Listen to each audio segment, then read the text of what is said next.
नमस्कार, न्यू कॉबैट समाचार में आपका स्वागत है। आइए देखिए आज की ताज़ा खबर।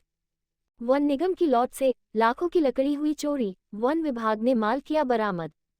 वन निगम द्वारा तराई पश्चिमी डिवीजन क्षेत्र में भ्रष्टाचार का ऐसा गंदा खेल खेला जा रहा है जो सरकार के राजस्व का लाखों का नुकसान पहुंचाने के साथ ही वन निगम के रामनगर में बैठे अधिकारी खुद को सर्वस्व समझकर वन निगम की नियमावली की धज्जियां उड़ा रहे हैं। वन निगम की लॉटों को बिना टेंडर के ही अपने कुछ चहेते लोगों को दे दिया, जबकि वन निगम की बड़ी लॉटों में अखबारों में विज्ञापन निकालकर टेंडर करवाना अनिवार्य होता है। लेकिन वन निगम के जिम्मेदार अधिकारियों ने अपने व्यक्तिगत हित के चलते अपने चहेतों को निजी फायदा पहुंचाने के उद्देश्य से इस टेंडर प्रक्रिया का कोई प्रयोग नहीं किया और अपने चहेतों मिठाई की तरह वन निगम की लॉटें विभागीय रूप में बांट दी गई।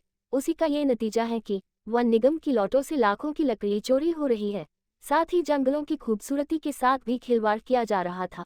दरअसल वन विभाग द्वारा वन निगम को यूकलिप्टस के पेड़ काटने की परमिशन दी गई थी और इसी परमिशन के आड़ में वन निगम के अधिकारियों ने लकड़ी माफियाओं के साथ मिलकर चोरी छुपे यूकलिप्टस को बेचने का धंधा शुरू कर दिया। लेकिन ये धंधा ज्यादा दिन नहीं चला। डीएफओ प्रकाश चंद्र आर्य को जैसे ही इस पूरे धंधे की खबर लगी तो प्रकाश चंद्र आर्य ने अपना मुखबिर तंत्र एक्टिव किया।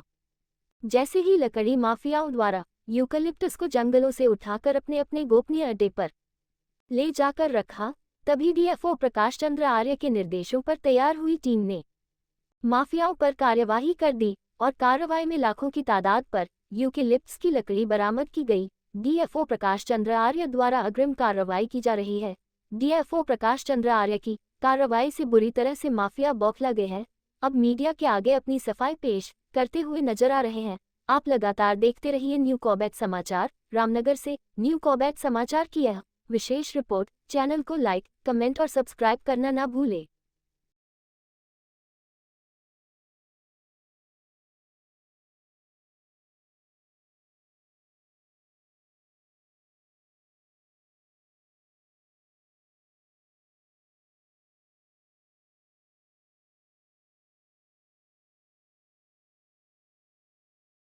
आज सुबह मेरे संज्ञान में आया है कि रुबेद खान करके कोई ईंट सप्लायर हैं, उनके पेरीफेरी में कुछ यूकलिप्टस के गिल्टे बरामद किए हैं, जिसमें मैंने त्वरित ही डीएलएम जो हमारे पूर्वी रामनगर है श्री राकेश कुमार जी, उनसे जानकारी ली है।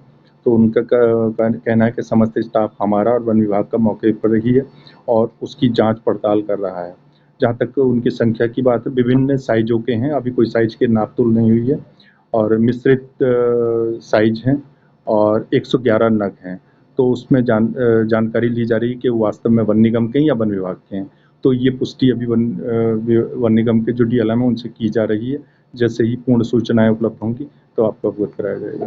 नहीं, देखिए, उनका अगर ऐसा कथन है तो मुझे नहीं पता कि उन्होंने ऐसा किस परिप्रेक्ष्य में कहा है।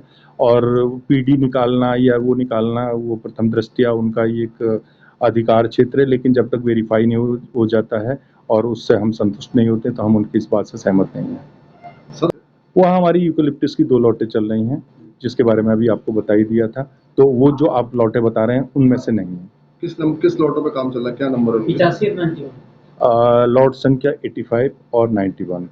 जैसे कि आपने बताया कि वो लॉटें 50 या 49 हैं, लेकिन ऐसी कोई लॉट हमारी वहाँ नहीं चल रही है। ये कल शाम हमको एक सूचना प्राप्त हुई थी कि जो वन निगम की जो लॉट चल रही है, हमारा प्लॉट नंबर 50 और 49, उनका जो वहाँ से जो वन निगम में पातन हो रहा और उसके बाद जो ढुलान कर रहे हैं ठेकेदार, वो लोग इसको माल चोरी करके जो है एक किसी जगह पे इकट्ठा कर रहे हैं और वहाँ से वो जो है बाहर बेच रहे हैं।